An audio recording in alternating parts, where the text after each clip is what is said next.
Una, itong mga ganito kung totoo man na involved talaga sila, may pananagutan sila sa batas. Katulad ng violation ng Section 3 ng Republic Act 3019, yung Anti-Graft and Corrupt Practices Act, at saka yung violation ng Revised Penal Code, particular doon sa Article 177, yung usurpation of authority or official function. Kumbaga sa gumaganap sila ng mga tungkulin na hindi naman sila otorisado ng batas. Ng batas. Nire-represent nila yung kanilang sarili as a representative ng Philippine government. Lalo na ginawa pa nila ito doon sa ibayong dagat, sa foreign nations. Nagkakandak sila ng ng extraction o pag-abduct o pagtukot doon sa mga sa mga tao na kasalukuyang nandoon sa ibang bansa. So, yung mga ganito ay may mga batas na nakasasakop dito at sino man sila ay may pananagutan sila sa sa batas ng Republika ng Pilipinas. Sa ngayon, maaari silang makalusot pero darating ang panahon kasi nga ang mga penalties o yung mga yung mga paglabag na yan, may mga prescriptive period na tinatawag diyan o kagaya halimbawa kung ito sakop ng capital offense, ang prescriptive period kung di ako nagkakamali 20 years na na kung hindi ka man maparusahan ngayon, hindi ka man masampahan ng kaso ngayon, pwede kang sampahan. Within 20 years? Ika-5 taon o ika-6 na taon, ika-7 taon, o hanggang ika-20 taon, pwede ka pang pailan ng kaso. Wala kang lusot talaga dyan. Well, ano nga naman expect natin? I don't know kung napapanood mo yung vlog ko kahanina, mga nakaraang araw, na mismo nga ang First Lady, di ba? Di ba doon sa sa CCTV, siya yung pinapangalanan doon ni Picoy na siya ang utak o mastermind ng bribery na naudlot na bribery sa iyo at pag hindi ka pumayag pwede kang magkasakit nang bigla-bigla at atakihin ka sa puso. Doon po sa issue ko na sa extraction na last year ko pa po ito in-expose, si Lisa Marcos din po ang mastermind doon. Kaya what do you expect na bibigyan ka ng security? Dahil sila mismo ang involved.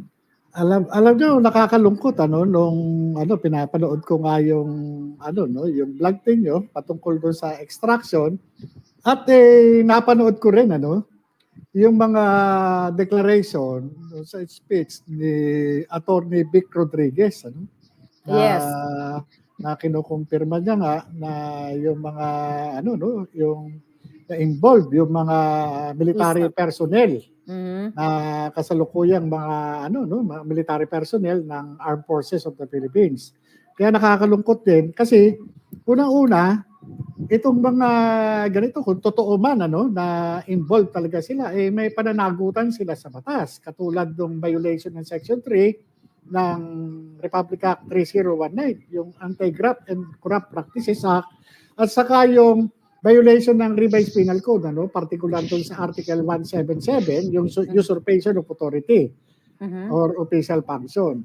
Kumbaga sa gumaganap sila ng mga tungkulin na hindi naman sila otorisado ng ng batas. Ng batas. Nire-represent nila yung kanilang sarili as a representative ng Philippine government. Lalo na ginawa pa nila ito doon sa ibayong dagat sa foreign nations. Nagkakandak sila ng ng extraction o pag-abduct o pagtukot doon sa mga sa mga tao na kasalukuyang nandoon sa ibang bansa. So, yung mga ganito ay may mga batas na nakasasakop dito at sino man sila ay may pananagutan sila sa sa batas ng Republika ng Pilipinas. Sa ngayon, maaari silang makalusot pero darating ang panahon kasi nga ang mga penalties o yung mga yung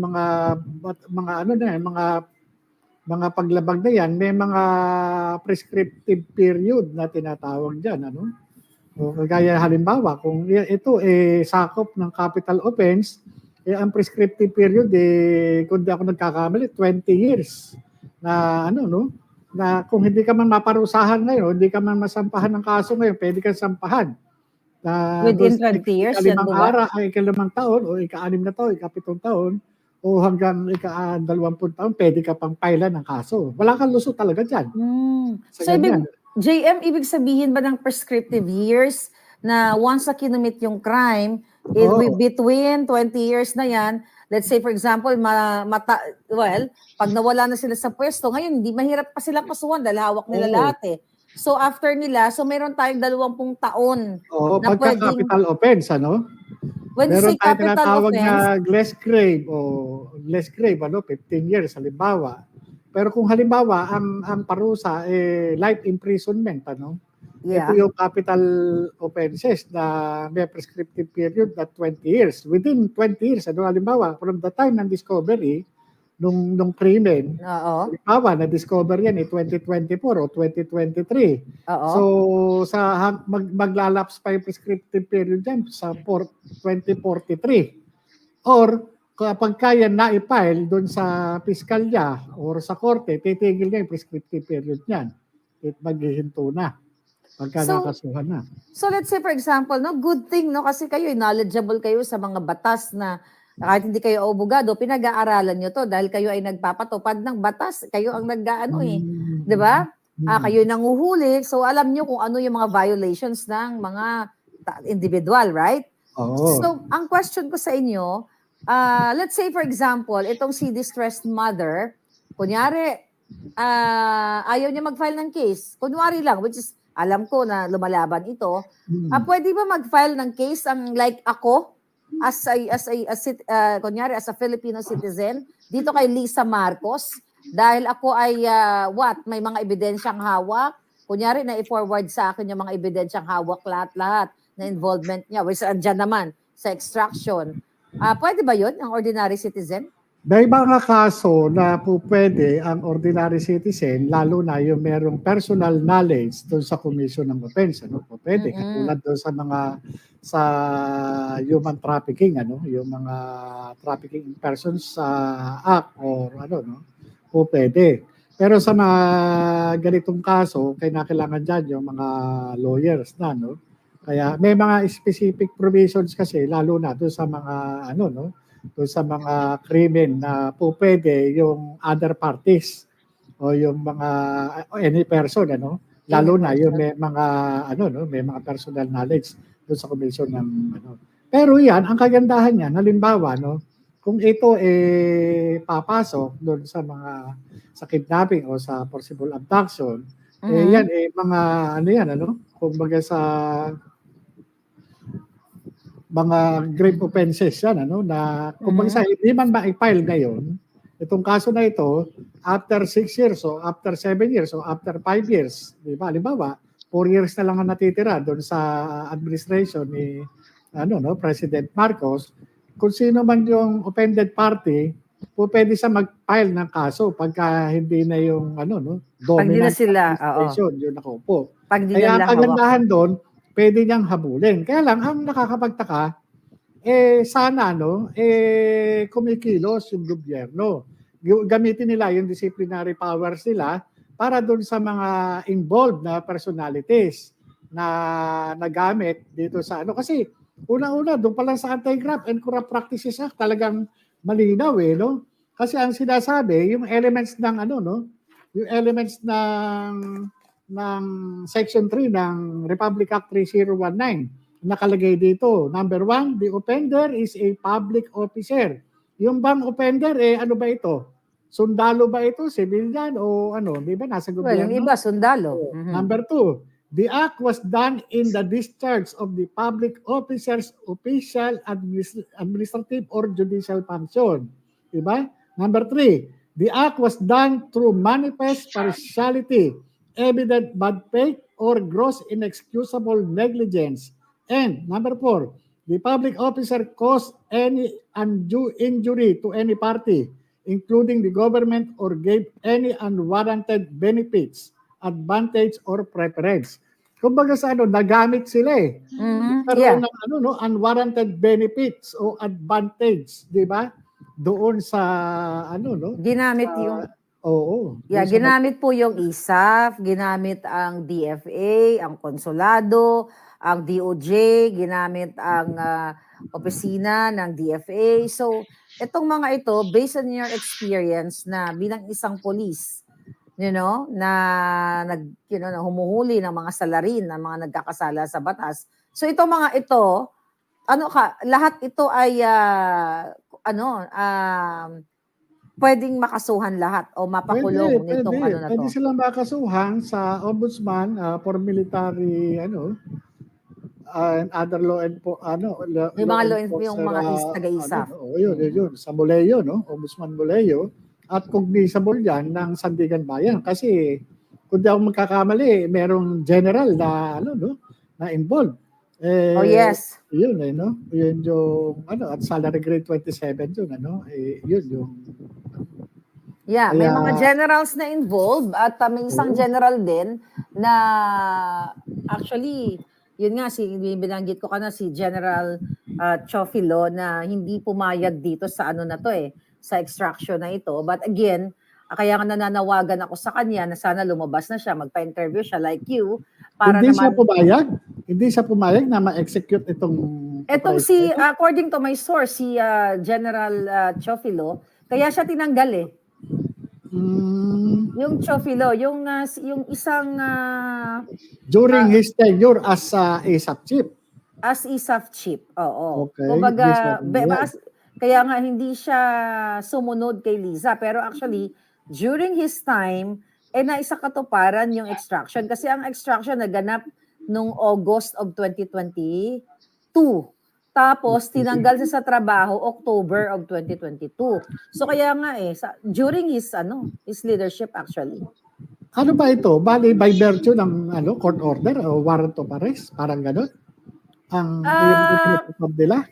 Ang nangyari kasi dyan, JM, again, uulitin ko, this is domestic dispute ng mag-asawa tungkol sa kustodiya ng mga bata.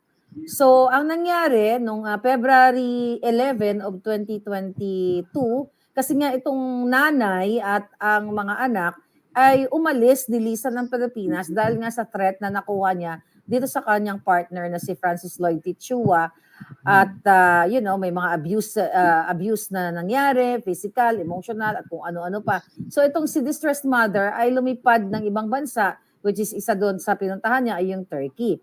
So ngayon, nung during nasa ibang bansa siya ay lumalaban kumbaga gustong pauwiin itong Chua, yung kanyang pamilya, si distressed mother at ang kanyang mga anak. Kasi syempre mga kadahilanan siguro dahil gusto nang ayusin yung pamilya, pero ang totoo ayon sa aking informante, the reason why gustong pauwiin dahil nga may hawak na ebidensya ito si distressed mother na nagkapaloob doon sa iPad. Ang mga conversation, mga illegal transaction ng gobyerno ni Marcos at ni Liza dito sa father ng mga batang nadukot. But ganun pa man, February 11, doon sa consular ng Istanbul ay in-honor o sinilyahan o pinirmahan ng konsular ang kustodiya pabor sa nanay, sa distressed mother. That was February 11. So, ang ginawa ng tatay noong February 17 of 2022, syempre lumapit kay Liza at lumapit dito sa Justice Guray ng February 17, 2022. Wala pa sila sa posisyon. Wala pa sila sa pwesto. So, pero si Liza ay nilapitan nitong ni Chua. Well, magka-business partner sila sa kalang mga illegal business. Kaya nga, etong si Judge Guray ng RTC, Parañaque, ay nag-issue ng summon dito kay distressed mother sa kanyang address sa Makati. Pero actually, ang kanyang residential address is nasa Cebu at binibigyan siya ng 15 araw para sumagot dito sa kiniklaim na kustodiya ni Chua. Pero 2 business days lamang ay ang judge nagdesisyon na abigay ang custody dito kay Chua. Kaya yun yung sinasabi po dun sa vlog ko na yung ginamit nila yung order ng judge. Yung nakuha nitong si Chua. At of course, maliban pa dyan, meron silang mga fabricated crimes na tinanim na pinail dito sa distressed mother. Yun yung ginamit nila para doon i-present sa gobyerno sa Turkey para ma-extract nga nila yung mga bata at itong si distressed mother na kesyo may kaso, ganyan, kinansel ang pasaporte. So yun yung kwento dyan, JM. Ibig sabihin, yung judge nag-issue ng order in favor nung tatay, ano, tama ba? Yes, yes, yes. Ano yun, para doon sa extraction doon sa Turkey o yung order na yung para lang ipatupad dito sa ano? Sa dito Pilipinas, sa Pilipinas lang. yung kustodiya So, lang. So ibig sabihin yung order ng judge hindi applicable sa Turkey. Oo nga, pero ang ginamit pa nila, pinailan pa ng mga fabricated crime. Mhm. Oo, so ngayon, pinakancel pa nila yung passport ni distressed mother. Then, ginamit nila yun, report pa nila sa Interpol kung ano ng mga fabricated story. So nakakalungkot kasi yung taong pinag-uusapan natin dito, JM, na sangkot o mastermind sa pagkidnap, yun din yung tao na gusto kang i-bribe. At may death threat, si Lisa Araneta Marcos. Iisa pong tao, kaya ako inire-relay sa'yo. Kasi, Talaga palang sanay na sanay itong mga tao na ito, no, sa paggawa ng mga ganyan, ano, yung mga special operations. yes. Biruin mo, kung noon pa pala, nagamit na nila yung ano, no, Armed Forces of the Philippines nung 2022, hindi pa sila nakaposisyon, mas lalo na pala ngayon. Ay, oo. Kaya nga na isakatuparan nila noong August of 2022 ang extraction o pagdukot sa mga bata na inagaw sa piling ng ina. Na isakatuparan talaga nila, JM. Ang hirap nun, talagang napakasakit yun sa parte ng isang magulang na ilalayo sa kanila, no, yung kanyang, ako nga lang, walang tahanan di ba? Kung sa talagang inagaw ako, no, doon sa piling ng aking mga ikaw, nung dilitan ka sa pamamagitan ng pagko-contempt sa akin, Kaya eto naman, naniniwala naman ako na yung mga ganito, may mga paniningil yang taong bayan sa ganyan. Naniniwala ako diyan dahil apagka ang taong bayan na nagdesisyon, di ba? Ito na yung darating at darating talaga na ang taong bayan maniningil talaga sa kanila. Yeah. Alam mo, agent, no, ang daming issue talaga. Alam mo ako, kasi hindi nakilala mo ako nung na-release ko yung yung PIDEA leaks Pero gusto ko tanungin sa iyo bilang isang pulis, Alam mo, nung December, meron akong nilabas dito na issue galing mismo ito sa loob ng Congress na bago mag Christmas break ang Congress ay nagpa-party itong sila Tambaluslos, itong mga kongresista at itong si Sandro Marcos na nagbigay ng tig 2 million actually sa mga, according to my source,